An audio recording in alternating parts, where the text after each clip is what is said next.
Hello everyone, my name is Art Russell. Welcome to my channel. In this video I'm going to paraphrase the account of King Janaka, which is related in the Ashtavakra Gita. It's my hope that it will serve as a valuable pointer toward direct recognition of true self and also help you know and live with greater peace. A little backstory is required. Ashtavakra was considered a great sage who apparently lived 2,700 years ago, to the best of my knowledge. King Janaka was very popular and just, very learned man, and he had a keen interest in the Vedic scriptures. Now it's related that one night King Janaka had a very powerful dream in which he dreamt that his kingdom was being attacked by a savage enemy. And although King Janaka and his generals put up a valiant fight, they ultimately lost the battle.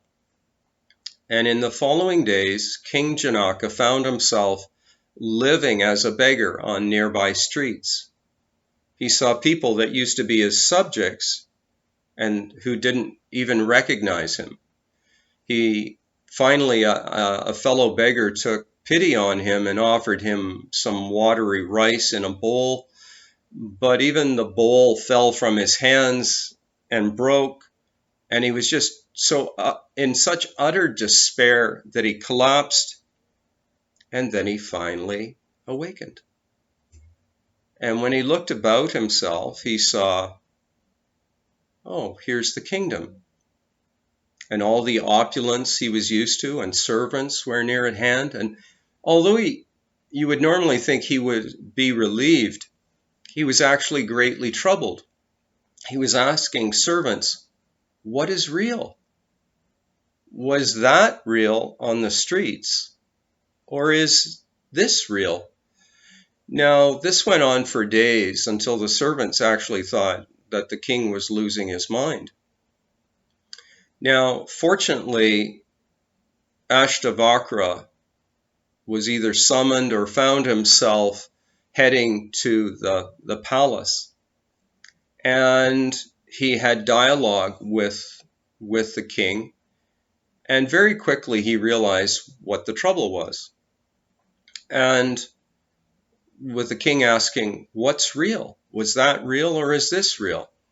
And to this question, Ashtavakra replied, King, when that was happening, those conditions on the streets, when you were an apparent beggar, was this being experienced? And the king said, no. And then Ashtavakra wisely asked, he said, and now with this, here we are surrounded by the palace and the queen and all this opulence. Is that state being experienced? And the king said, no. And Ashtavakra said, well, neither of them is real.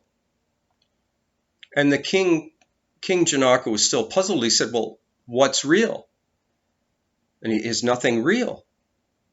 And to this Ashtavakra said, but sire, the real you was present as your character lived upon the streets, and the real you is here now, experiencing basically your character living as a king. And the light of wisdom began to shine in King Janaka's awareness.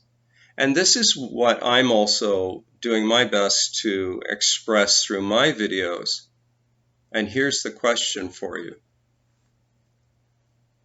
What if you realized that your life, which you've processed as being absolutely real, was actually being dreamt by your true self, your higher you? Wouldn't you find your character living with greater peace? Wouldn't all the circumstances of life take on a much less dramatic appearance Now, this is not trying to trick you into believing this.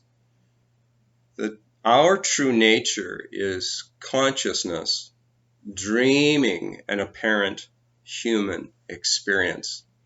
Now, I'd like to share some more quotes that I think may help support what I've just expressed here and what is expressed in the Ashtavakra Gita. I actually purchased that book during my spiritual journey to learn about non-doership, because it definitely feels as though we're the doer here. But I'd ask you to contemplate this. Isn't that the way it also feels in nighttime dreams? You feel that you're the one flying a plane over the desert or crossing an ocean in a great ship. But when the perspective of the person arises in the morning, that would be like the King Janaka perspective, you realize that the dream occurrences in the dream state had to be made of only mind. So let's share some more passages here. A short passage from Feeling is the Secret by Neville Goddard, who was a Barbadian-born mystic. Here it is. The world and all within it is man's conditioned consciousness objectified. Consciousness is the cause as well as the substance of the entire world.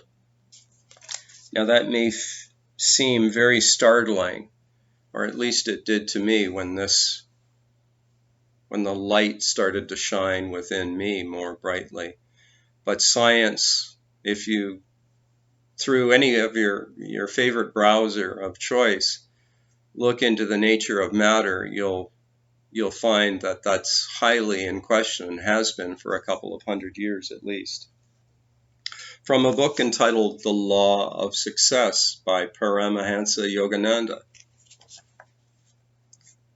Mind is the creator of everything. Mind. What we experience are representational events, persons, objects. They're representational only. Mind is the creator of everything.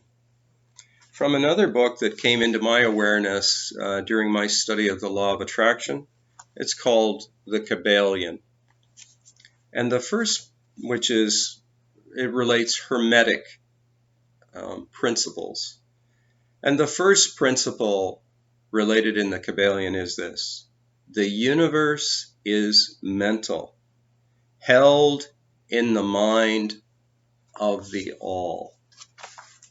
That's in fact where the expression the all in all comes from. We are all co-creators within the all. What we're thinking and believing, our habitual attitudes, are creating within consciousness a world and apparent events. Anyway, I hope you've found this short video of interest. I invite you to subscribe to my channel or click a like. More information is available through my free articles at thinktwice.me and also through my book entitled This Taste of Flesh and Bones, available from Amazon.